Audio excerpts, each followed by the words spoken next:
Hello everyone, I'm Mark Suxford and I want to welcome you all to my new podcast called People Behind Brands, brought to you by Making Websites Better. Throughout the series, I'll be opening up my little black book of contacts where I'll be joined by an inspirational guest from the world of business, getting to the bottom of what made them so successful. In each episode, I'll be touching upon the highs and the lows that every professional has faced along the way. To never miss an episode, subscribe to our exclusive content now and follow us on our social media platforms. People Behind Brands. Life lessons from the world of business. In this episode, search marketing expert Alex Holliman joins me as we discuss Climbing Trees' post-COVID reality. As always, we delve deeper into the life lessons that have shaped him into who he is today. From the sadness of losing his late mother to providing for his young twin boys who are always keeping him on his toes. Alex also reflects on the moment he knew he had to make a positive life change and how that determination has led him to staying alcohol-free for over 20 years. The topic of personal branding is also highlighted, with previous guests Ryan O'Keefe and Steve Richards having a positive effect on Alex as one of their clients. It's time to sit back and learn more about Mr Holliman in great detail. Alex, thanks for joining us on People Behind Brands. How's it going? Yeah, really good. Thanks, Mark. Good. Where can we find you today? Looks like you're in the office. Absolutely. In the office. I can't work from home with the twins, so. Yeah, excellent. So Alex is a popular individual and a guest I've been looking forward to getting on the podcast. But unfortunately for him, he supports some football team called Norwich City, which I'm sort of disliking to. But he more than makes up for that when we touch base every so often on LinkedIn for a good chat. I've known Alex for a couple of years now on the digital marketing circuit, a professional, driven and passionate businessman who leads his team of experts at Essex-based digital agency Climbing Trees, who enable online growth for a wide range of businesses. So Alex, let's start by getting amongst it and take us back to where it all began for you. So what's the story behind Climbing Trees? So I think prior to starting Climbing Trees, I'd always worked at media agencies. I'd worked at 3 of the top 5 media agencies in the UK, planning and buying press, radio and TV campaigns. Did that for accounts like Lloyd's, Waitrose, London Zoo, and I came out of London in 2001 to work for a startup. Yep. And that grew to a 25 million turnover business. And it was run by a fantastic entrepreneur. I learned a whole load of stuff and I set up the online marketing division there.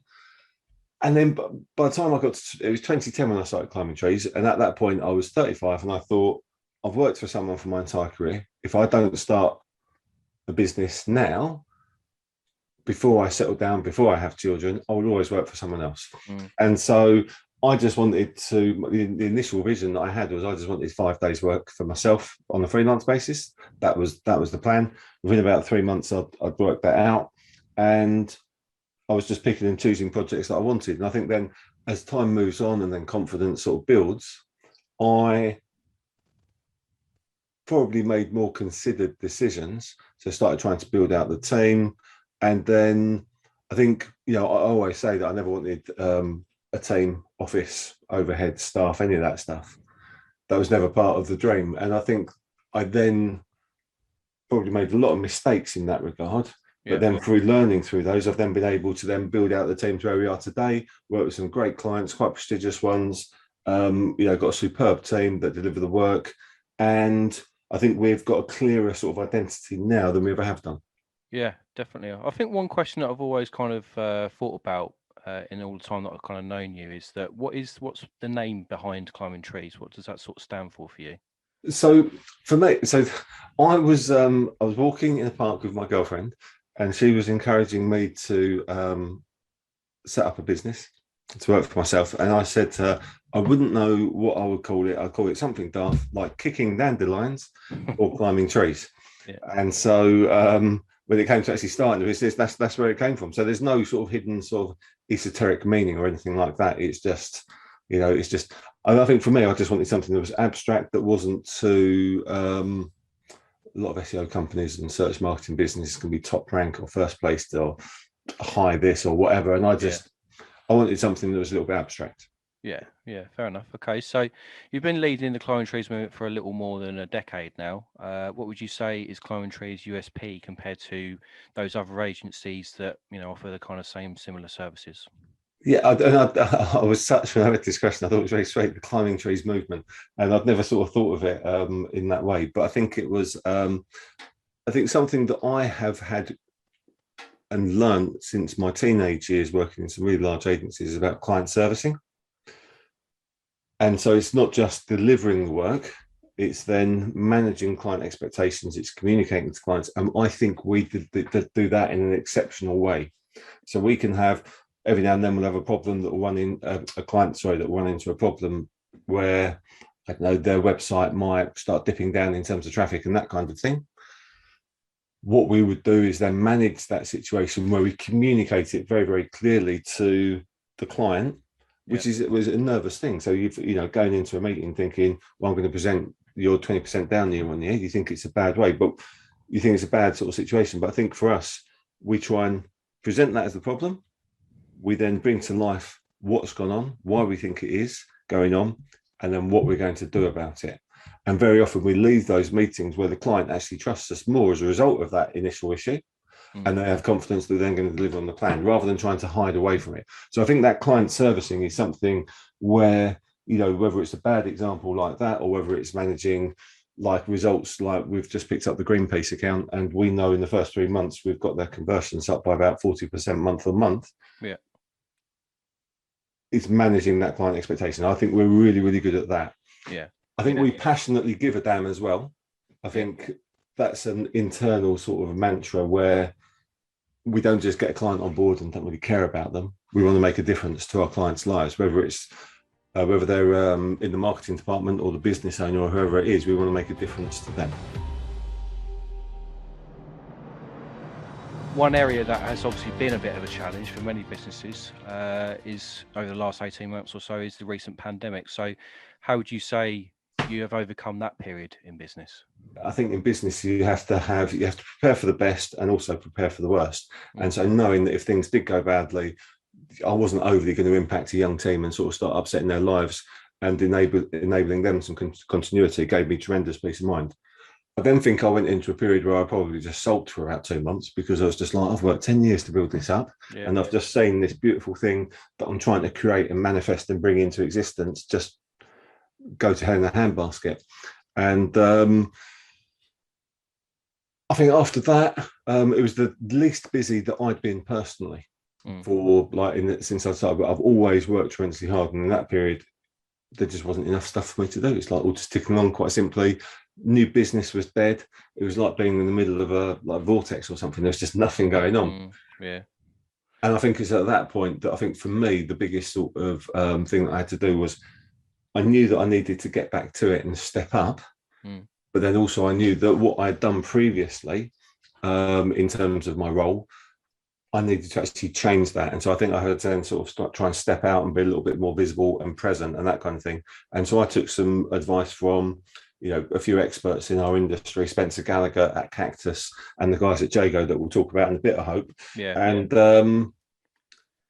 I started, so with that sort of top level support and encouragement and guidance, what I've then been able to do is step outside my comfort zones and, try and sort of push on. Yeah, definitely. So away from business and obviously leading Climbing Trees, but for yourself, how much of an impact did the pandemic have on you and obviously your family? I think in terms of the family, so thankfully, we've got to be grateful for the fact that everyone has been sort of fine throughout the pandemic. I think for me, it was the worries about the team.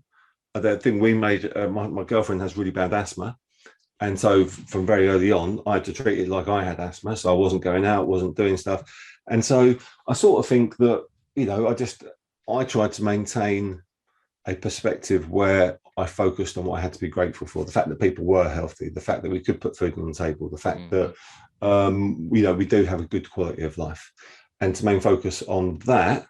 And I think that then sort of allowed me to feel somewhat buoyed. So I think, personally, we've done all right. And I think if that's our generation's Second World War, there were lads your age, probably not my age. I'd probably in Dad's army or something. But I think it's there are people like us. We've been going into battle with guns and like having limbs blown off and all this kind of stuff. If all we've had to do is stay home for 18 months, I think we can count our blessings for that as well. Yeah, definitely, completely agree.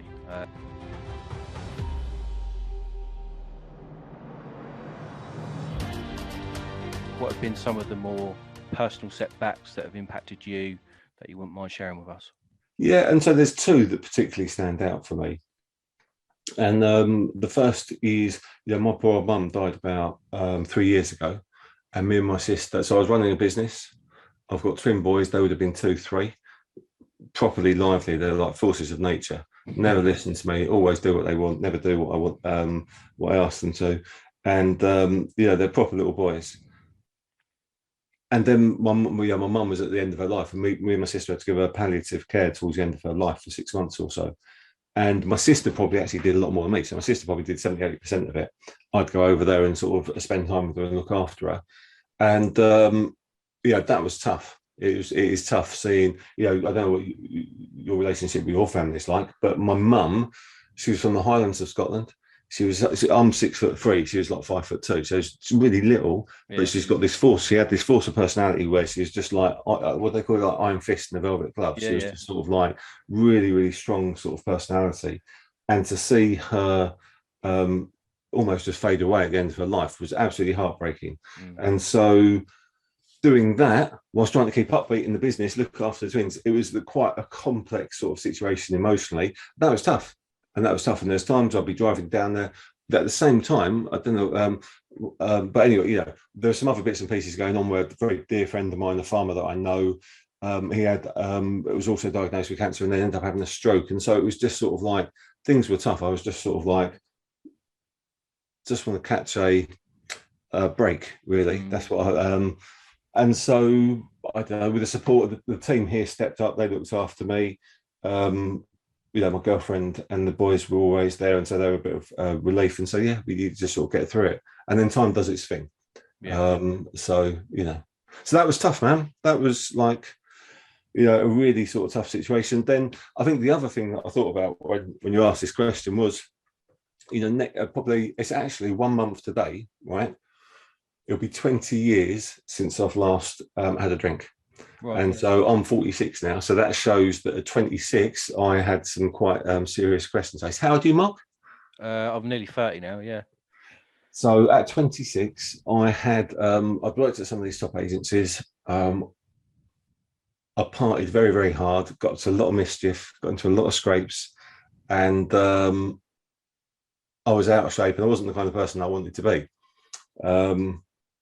I'd failed in a lot of ways. I'd had these tremendous opportunities of working on fantastic accounts, fantastic businesses, and I just messed the whole thing up. I just messed the whole thing up by partying hard, drinking too hard, and getting up to all kinds of no good. And so I sort of decamped back to my parents, age 26. I was sort of faced with some pretty big decisions in terms of the direction my life was going to go in. And so, I sought some help. And then I went to a self-help group. So, that's something that I still sort of go where I give support to other people and then get support as well. Yeah. And so next month, that'll be 20 years. And so at 26, I thought my life was over. I thought I'm never going to be able to sort this out again. Well, fair play to you for, giving up that kind of lifestyle and, setting out to, like I say, with the Climbing Trees movement. And, it's in 10 years of business, that's something to really admire, whether you're in the digital marketing industry or whatever industry you're from. It's great to see sort of people changing their lives in such a positive way. Absolutely. And the testimony is I've just put the effort in, and then it's just listening to the sort of support and guidance of others. Yeah. I think that's the cool thing for me. Yeah, I think one thing I've kind of noticed with you is that, personal relationships mean quite a lot to you, whether it's, your family, your close family, or whether it's, work colleagues, the people that work for you, you fully appreciate. And I think that's a really good trait to have in a person, appreciating what people do for you and what you can do for others.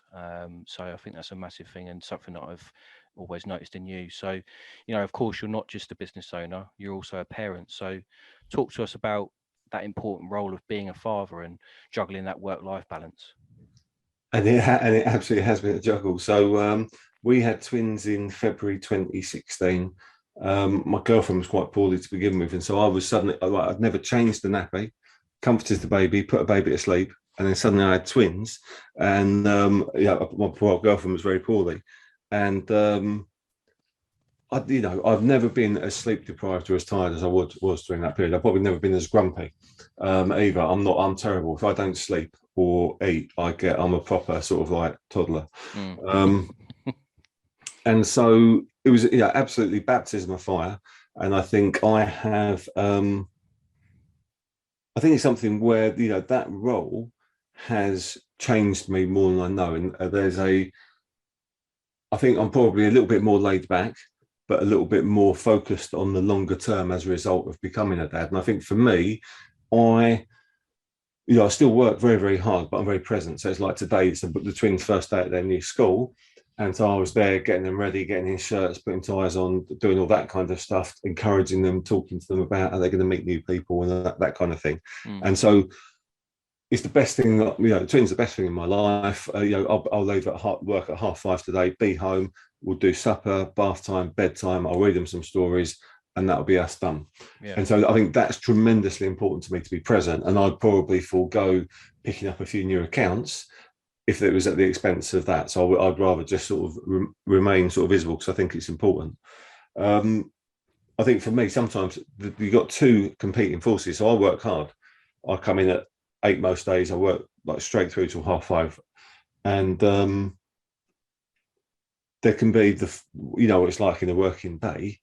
You can take a number, you have ups, you have downs, you have good news, you have bad news, you've got things go well, things don't go well, you've got stresses, and you have this competing sort of maelstrom of emotional forces, and you go home, you've got twins, and they're just sort of like bright as anything, proper sort of up for everything. I'll go in tonight, there'll be about, I don't know, Lego, Batman, there'll be friends they've met at school, what they've done, all that kind of stuff.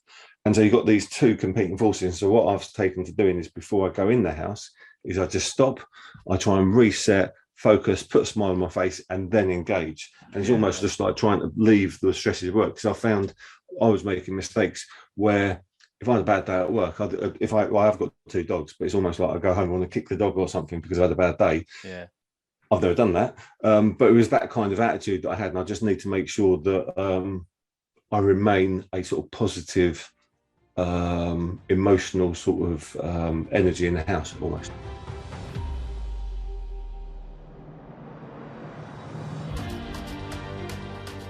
Being visible on a completely kind of different level. I mean, you're always active on LinkedIn with valuable insights and honest opinions. So I've seen that you've been previously working with Ryan and Steve at Jago, as you mentioned earlier, 2 guys we recently had on our podcast talking about their own life lessons and specialize in people behind their brands. But how important is personal branding in this day and age from your point of view, would you say? I think there's better people than I to speak about personal branding. I've listened to people like Steve and Ryan at Jago and worked very, very closely with them. And there is in marketing, there's always there's a tactic which is very, very popular. And so I think personal branding is one where there are some early adopters, like maybe like 5, 6, 7 years ago on LinkedIn, who have just sort of built up a real traction and momentum through consistent application. And I think for me, I had this thing where I wanted to do something, but I didn't really know what to do. I can be a little bit offbeat. I can be a little bit contrarian as well. And so if everyone thinks one thing, I will explore the polar opposite, not as a just trying to be a bit of an idiot about it, but it's just as it's almost like intellectual curiosity. Does that make sense? Yeah, definitely. But anyway, so I was really worried. So what I thought is, if I turn up and be myself on LinkedIn, I'm just going to upset loads of people. There's going to be people turning up outside the offices with like pitchforks and burning torches, like trying to do me in or something. And so I think with the support of Ryan and Steve, a lot of sort of introspection and working out this is who I am and this is what I want to talk about. And with their encouragement, I've then tried to step up. I don't think I'm doing it perfectly. There's people that do things a lot better than me. But I think what I'm doing is my authentic self. I'm not copying anyone. I'm not doing anything which is not true to who I am. And I think that's really important. So how I show up on LinkedIn is very consistent. So if you actually meet up with me and we went out for lunch or had a chat, is very consistent to who I am. And so I think what I found personal branding has done for me is at the periphery of my network. Yeah. It has helped that grow on the edges. Then within my network, I have a stronger resonance with them. And then when I meet people for the first time, they have a more accurate interpretation of who I am, if that makes sense, by some of the content that I've been putting out. And so I think the challenge is to maintain doing that consistently. And I think, what the guys at Jago always say is you can build trust at scale. And so, I've definitely noticed that. And I think part of the whole thing, it's like, I like to challenge myself. So I didn't know whether I could start a business and build a team. I didn't know whether I could, get to where we are. I didn't know whether I could post on LinkedIn or record videos and do all that kind of thing. I didn't know whether I could do podcasts. And it's just, rather than like almost staying below radar or keeping small, it's then stepping across the line and having a go. Yeah, definitely. Completely agree. So I don't know actually whether I've answered your question, Mark. Sorry. No, you have. You've got to give these things a try at the end of the day. And I know for a fact that Ryan and Steve work really hard with their clients. And, I can see kind of the effect they've had on you because, the kind of video content that you post, talking to the camera confidently, looking down the eye of that lens, so to speak, is, quite a skill in itself to do. So yeah, I think it's a massive thing, personal branding at the moment. And I would not have been able to do that without the guys at Jago. They are absolutely fantastic. Exactly, and it's, as I say, it's because it's such a massive thing with social media these days, and people will go onto social media to find out more about a business or a particular person that they're going to work with, especially in our kind of industry. That they want to know who the managing director, the founder, the CEO of that business is, and they can only kind of really do that through LinkedIn. So yeah, personal branding is massive for that.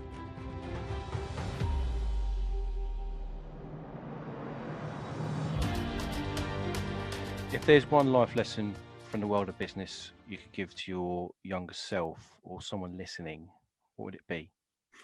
I think for me, it would be to have the confidence to reach out and seek the advice of credible people that have been there and done it before. Alex, it has been a real pleasure having you on the show. It's great to catch up again and learn more about you from a personal, professional point of view. So unfortunately, we have to come to an end, but perhaps you might like to tell our listeners where they can find Climbing Trees online and some of the services you offer. Yeah, sure. So you can find us at climbingtrees.com, and we're a search marketing agency offering like paid and SEO. Excellent. So my thanks to Alex for another great episode on People Behind Brands. Make sure you follow us on social media at Podcast PBB and listen to our previous episodes wherever you get your podcast from. Join us next time for more life lessons from the world of business. But for now, I'll give you Mr. Alex Holliman. So that's it for this episode of People Behind Brands. I'd love to hear from you all, so if you want to get in touch, follow us on our social media platforms. If you like what you heard, please rate and subscribe to our exclusive content now. Join us next time for a brand new guest on the podcast as we explore yet more life lessons from the world of business. We'll see you soon. Ta-da!